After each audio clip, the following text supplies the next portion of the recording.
What do you see happening if Hillary Clinton does get in? What does her first 100 days look like? Well, it's the end of the republic. I mean, I don't know any other way to put it. And this case has been made by a wide variety of people.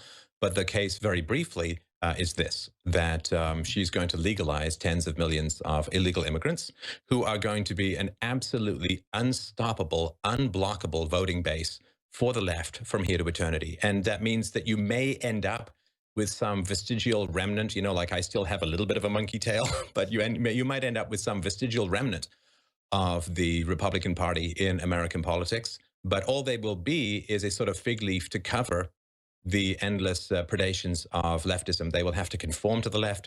They will have to count out special interest groups among the illegal immigrants. And they may, as they have been doing for the last couple of decades, they may say to the Republican voters, oh, yes, we're going to repeal Obamacare and we're going to cut back the government here and lower taxes there and simplify the code and all. But all that'll happen is that any Republicans who are still going to believe that stuff, and after Trump and the way the Republican Party treated Trump, I don't think there'll be very many.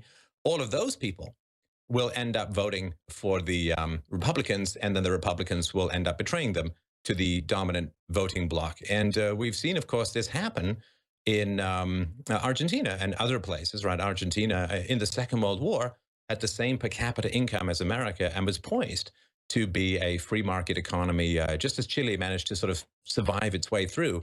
Unlike Venezuela, Argentina was poised to become a sort of a first world in the third world and to follow America's growth pattern in the 1950s. Now, whether it was because, as the archetypical story goes, a whole bunch of Nazis fled there and set up National Socialism there and infected the minds of people with various kinds of collectivism or whatever. But Argentina fell from its path and turned into the third world socialist central planning tiny group of elites huddled in their walled communities while people all outside all end up reusing underwear and picking through the garbage looking for non-2 flea-infested rats to eat. That's where things go when you invite the third world into the first world with enough of a voting bloc that the third world ideas dominate the first world bureaucracies.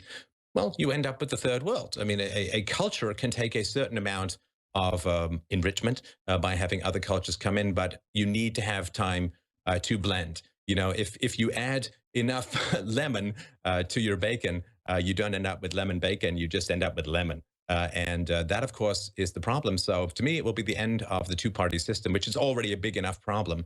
But it certainly will be the end of any possibility of peacefully and legally rescuing the system from ever and ever bigger government control of the economy and of people's lives and thoughts and minds.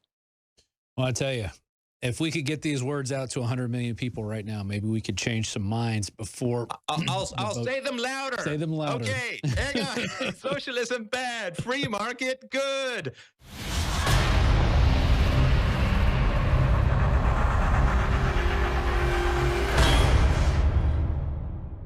Look, I'm not going to sit here and say, see, I told you so, that communist Chinese-style net censorship was coming to the web, because it's already here. It's being announced. The way you keep the internet open and free is you get involved more than ever. Go to Infowars.com/app. A new battleship in the fight. Infowars Live, available right now. We're looking for a crew to man it. You gonna sit down and play games and be a trendy? Or are you gonna be part of history? Don't sit by and let the internet and free speech be stolen from you. Take action.